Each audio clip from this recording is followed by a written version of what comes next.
Fala pessoal, tudo bem com vocês? Dando sequência no nosso estudo, ainda neste domingo, 1º de março de 2026.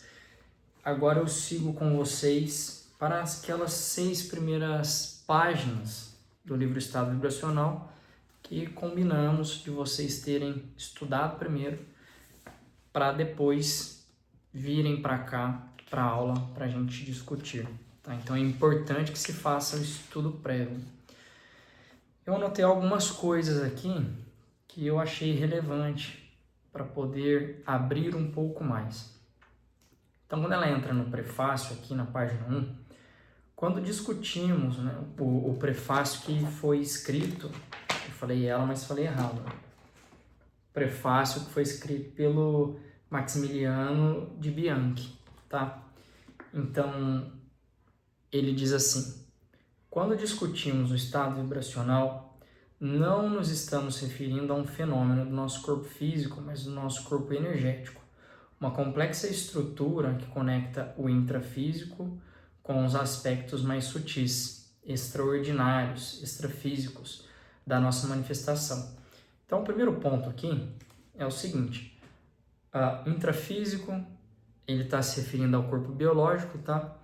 E ao corpo biológico e tudo que diz respeito à manifestação nessa dimensão, a biologia, né? A fisicalidade, como o pessoal diz. E o extrafísico, tudo que diz respeito aos planos sutis. Então, desde nossas estruturas sutis até as manifestações que ali ocorrem. Então, ele está falando aqui, ó, que quando a gente fala do estado vibracional, nós estamos falando de um fenômeno ligado a questões de energias sutis e voltado ao nosso corpo energético, né? E as questões que envolvem esse tipo de manifestação. O ponto delicado é que nós não somos orientados desde a infância a perceber ou distinguir esses dois tipos de realidade, a distinguir as manifestações, a discernir, né, o que é proveniente ali da biologia, da fisicalidade, dos nossos sentidos físicos, daquilo que nós percebemos, captamos e sentimos através dos nossos sentidos extrafísicos. Extrafísicos, além desse plano físico aqui. Então, quando se trata, né, dos outros planos da realidade. Então, muitas vezes, tudo isso é bagunçado na nossa cabeça. A gente percebe algumas coisas, não sabe do que se trata, sabe que percebe, e muitas vezes a gente acredita, né, que a influência que a gente recebe simplesmente são das coisas que nós captamos pelos sentidos físicos, né? Então, aquilo que a gente vê, aquilo que a gente ouve, aquilo que a gente cheira, aquilo que a gente sente, aquilo que a gente degusta, não é? Então, muitas vezes, a realidade para nós, ela se limita ou se esclarece apenas nesse âmbito. Então, a gente tenta ali, por tentativa e erro, a gente tenta ali, de alguma maneira, criar paralelos, né? Quando a gente começa a perceber outras coisas, porque a realidade, para nós, muitas vezes, ela é limitada a essa expressão que eu acabei de dizer. E agora a gente está entrando num contexto que foge muito a isso aí, um contexto de esclarecimento. Muitas vezes nós temos um formigamento que é biológico, mas muitas vezes nós percebemos um formigamento que é proveniente das energias. Muitas vezes nós sentimos uma pressão que é biológica e muitas vezes também há uma pressão que é referente a questões energéticas. Se a gente não separa o joio do trigo, nós tendemos a trazer ou traduzir tudo pelo contexto apenas biológico, né? Então, assim, ele já escancara que está falando de efeitos que são provenientes das estruturas energéticas, né? Das estruturas extrafísicas. E aí ele fala: na primeira vez que experimentei um estado vibracional, não estava ciente da existência desse fenômeno específico. E é o que mais acontece. A maior parte de nós acaba tendo o EV, né, ou experimentando o EV de maneira espontânea, Só que a gente nunca ouviu falar, a gente nunca leu, a gente não tem referência, a gente não tem discernimento. Então a gente tenta entender do jeito que eu trouxe, do jeito que a gente consiga esclarecer para nós mesmos. E muitas vezes é um entendimento imaturo, um esclarecimento infantil. E aí ele falou assim: aconteceu durante uma terapia de grupo, há mais de 15 anos, de forma totalmente espontânea, com uma intensidade que jamais fui capaz de reproduzir até hoje.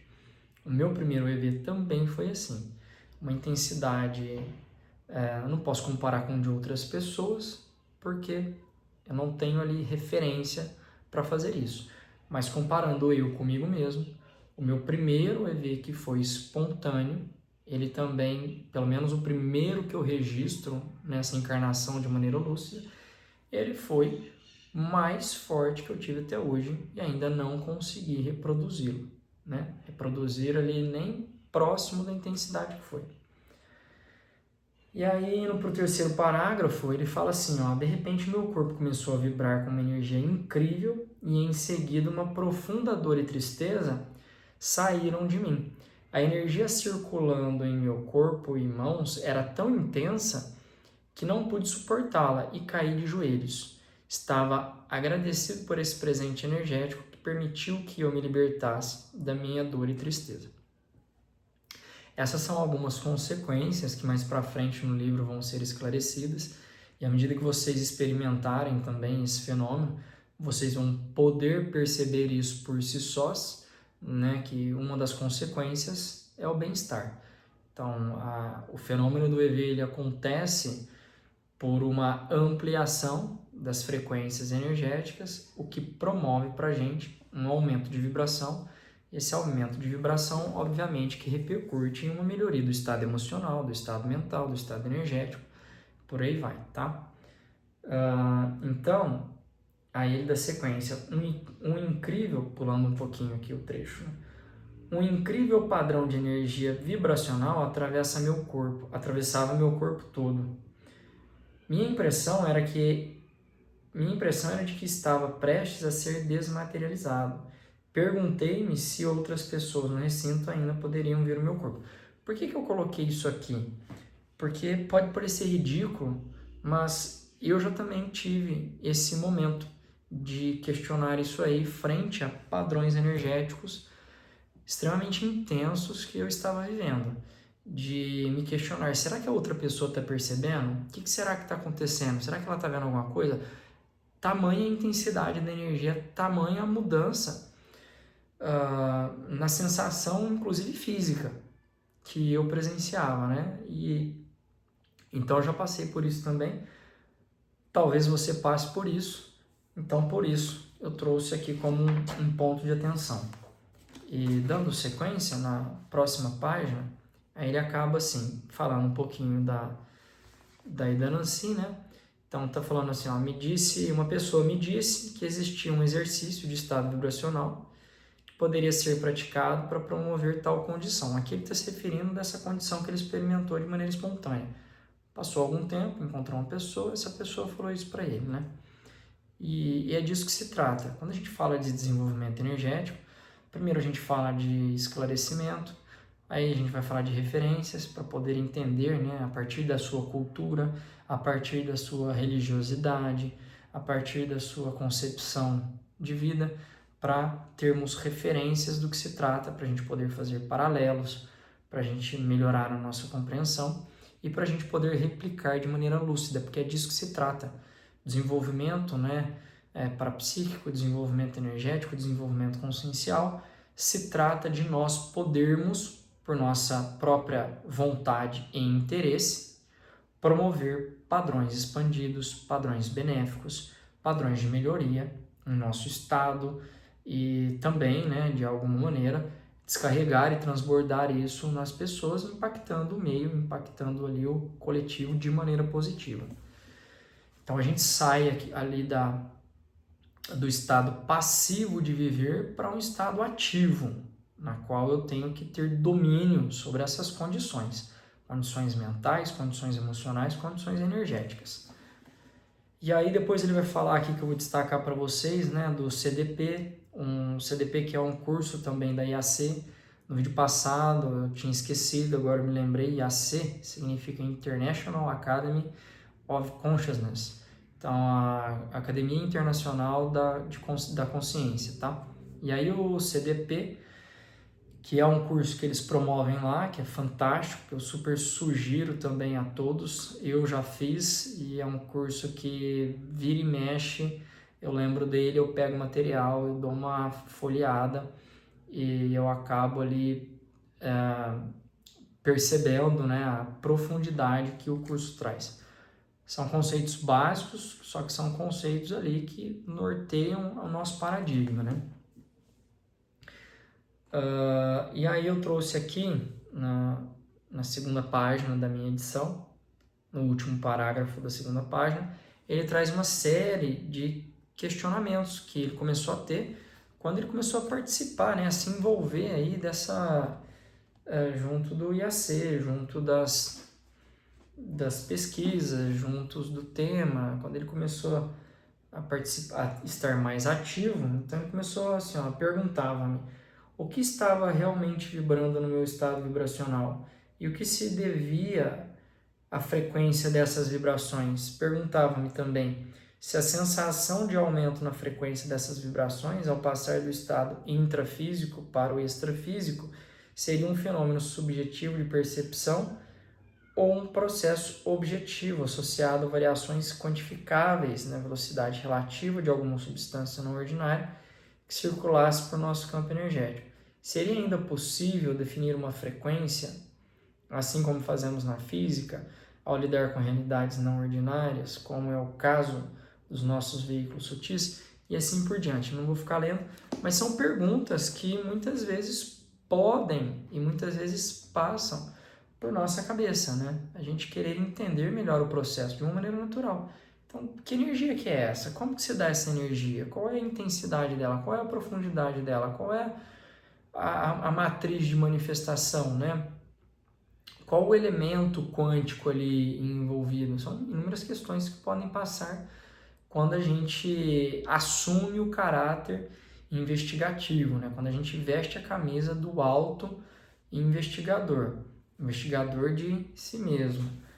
E depois, seguindo para a terceira página, o último parágrafo, ele começa assim: a diferença entre alguém, falando aqui da Nancy, né? A diferença entre alguém que é verdadeiramente comprometido com pesquisa, seja interna ou externa, e alguém que está apenas imitando esse perfil é fácil de se notar. Vou fazer uma pausa aqui antes de continuar. Pessoal, o que mais se vê pela internet, agora com a democratização da informação, são pessoas ensinando crenças limitadoras quando se trata de questões espirituais. Essa que é a verdade. São pessoas ali com um pulso firme, pessoas com um caráter sério, e não estou dizendo que não são pessoas sérias, mas que muitas vezes confundem as coisas e muitas vezes ensinam a própria crença, a crença alheia, sem ali uma base, um alicerce mais forte. Eu não ia trazer esse relato, mas passou aqui pela minha cabeça, eu vou comentar.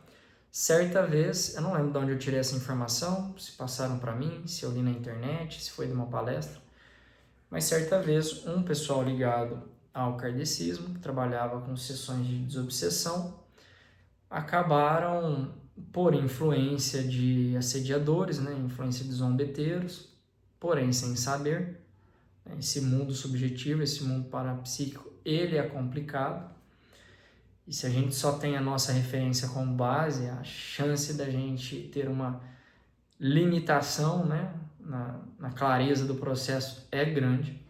Então, certa vez, esse centro ligado ao kardecismo, trabalhando com o processo de desobsessão, começou no quintal ali da casa a colocar várias gaiolas. E eu não lembro como que foi o desfecho, não lembro como é que foi o meio do caminho, mas alguém, não sei se foi do Divaldo Franco, que eu vi essa história, alguém entrou em contato com ele, estava lá na casa, um médium já mais instruído, e questionou: o que são essas gaiolas? Ele falou: essas gaiolas aqui a gente está colocando que é para trancar, para segurar os obsessores extrafísicos que nós removemos nas sessões de desobsessão.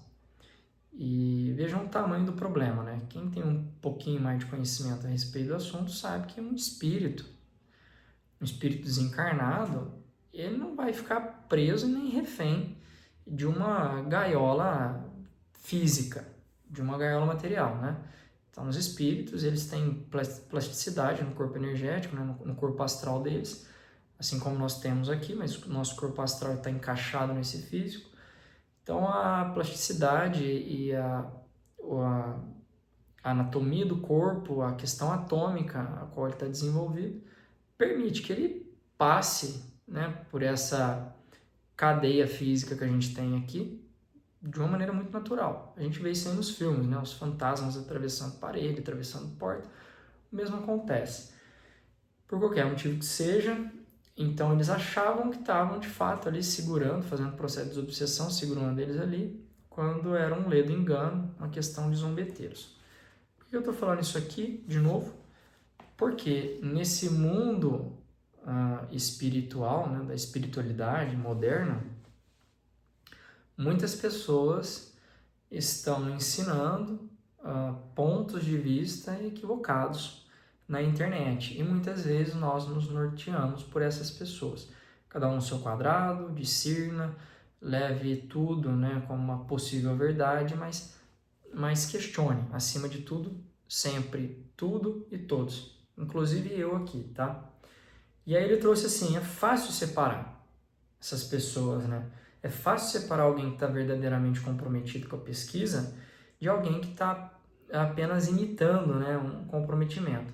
E aí ele falou assim, ó, participei de muitos cursos e workshops oferecidos pela autora na última década e o que pude observar foi um progresso consistente, não apenas relacionados à qualidade de suas aulas, mas também ao seu entendimento e contextualização dos temas ensinados.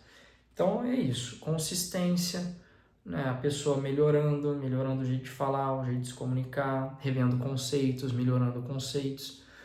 A gente sabe que a vida ela está em movimento, a vida está em expansão, a vida ela não é estática, parada, estagnada. Então por isso nós estamos aprendendo o tempo todo, nós estamos transitando de paradigma o tempo todo, nós estamos abrindo a realidade, né, com maior profundidade o tempo todo, e por isso nós não vamos tratar aqui o assunto como sendo encerrado, como se tivéssemos descoberto tudo sobre algum assunto, principalmente quando é um assunto subjetivo, quando se trata de consciência, expansão de consciência e conceitos relacionados, né, aos planos sutis.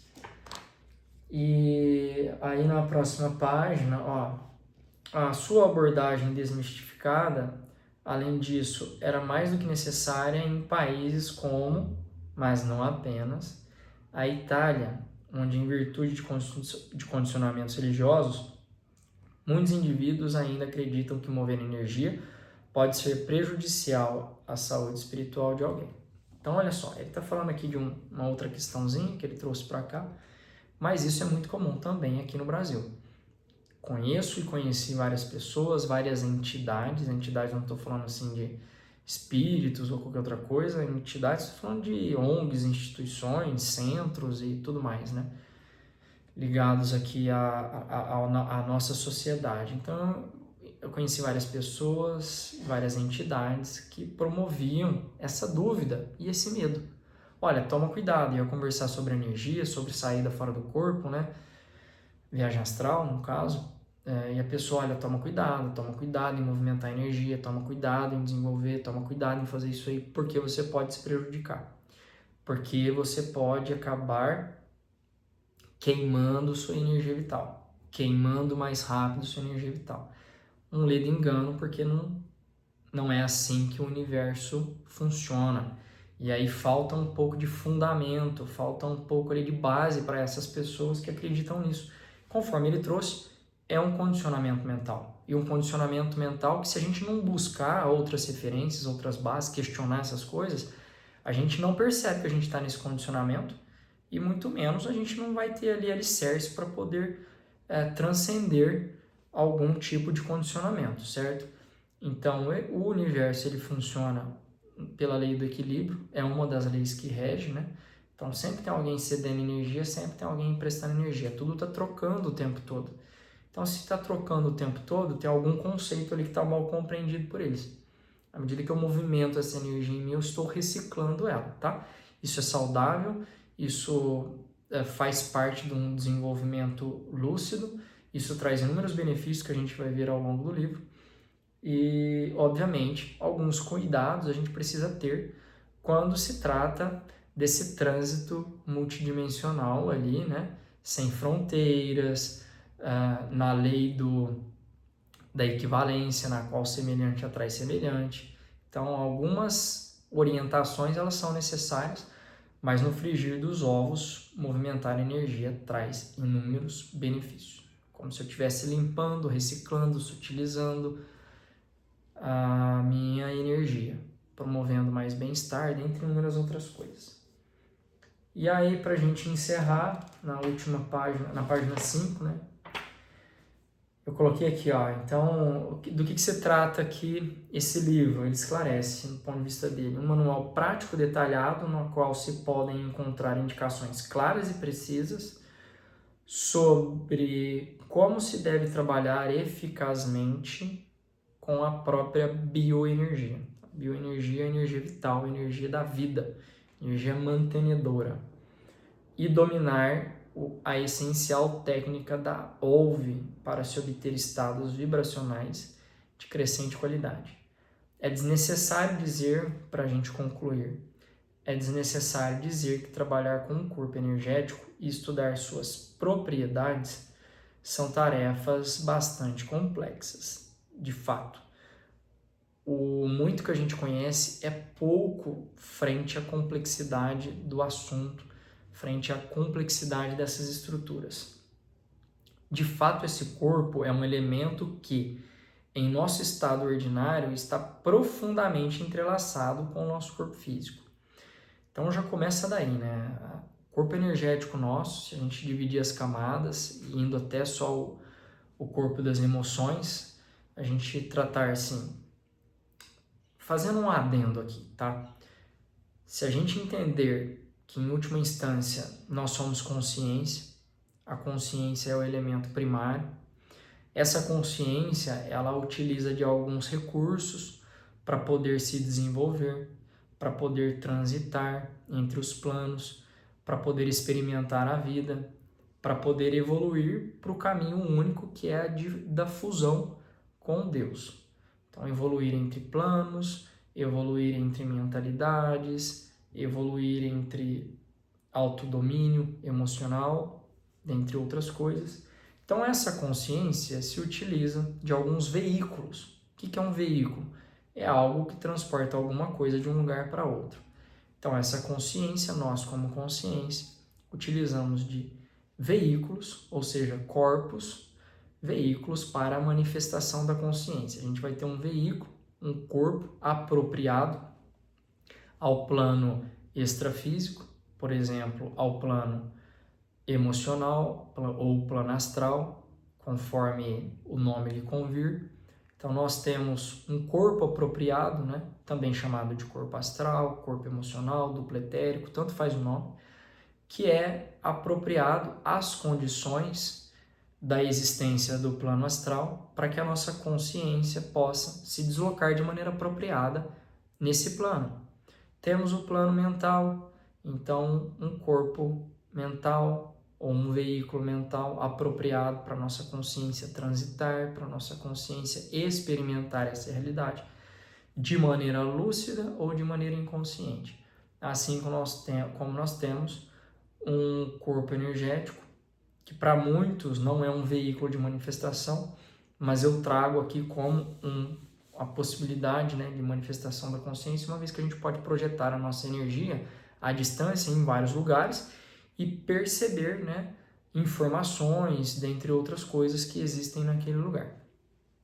Então a gente tem uma estrutura energética apropriada ao trânsito informacional entre o primeiro plano sutil e o plano biológico. E a gente tem esse corpo biológico aqui, que é apropriado à nossa consciência manifestar e desenvolver ali a sua experiência nesse plano biológico. Assim funciona. E tudo isso está encaixado, e tudo isso está integrado, e tudo isso está trocando informação o tempo todo. Então é uma rede complexa, né? E a nossa estrutura energética, que é chamada de... acho que eu falei errado, né? O duplo etérico é o corpo energético. E o equivalente ao corpo astral é o perispírito, tá? Eu fiz a confusãozinha. Então, o corpo energético, o pessoal fala, ou duplo etérico, ele tem uma parte que integra ele, que é uma energia muito densa, uma energia mais ligada, né, à questão animal, primitiva, que a gente chama de ectoplasma, energia que a gente consegue livremente e rapidamente, né, observar em tudo. A gente observa em nós observamos esse duplo, né, nos elementos ali que animados ou inanimados, certo? Só que nós ainda temos essa questão do ectoplasma muito denso e que acaba, às vezes, trazendo para nós uma percepção muito parecida com o corpo físico, uma dificuldade de distinguir alguns elementos, né, entre o corpo físico e esse ectoplasma. Então ele fala isso aí, ó, é desnecessário dizer que trabalhar com o corpo energético e estudar suas propriedades são tarefas bastante complexas. De fato, esse corpo é um elemento que, em nosso estado ordinário, está profundamente entrelaçado ao nosso corpo físico, conforme eu disse. Portanto, nossas percepções, particularmente no início do nosso treinamento, serão necessariamente de natureza híbrida, provenientes tanto do nosso corpo energético quanto do nosso corpo físico. À medida que a gente vai se desenvolvendo, ganhando musculatura, sutilizando as nossas energias, a gente começa a perceber com mais clareza o que é proveniente de um lado e o que é proveniente de outro lado. Pessoal, 27 minutos, a gente encerra por aqui. Espero que eu consiga ter agregado alguma coisa no estudo de vocês e nos vemos na próxima aula. Um grande beijo, um bom domingo a todos.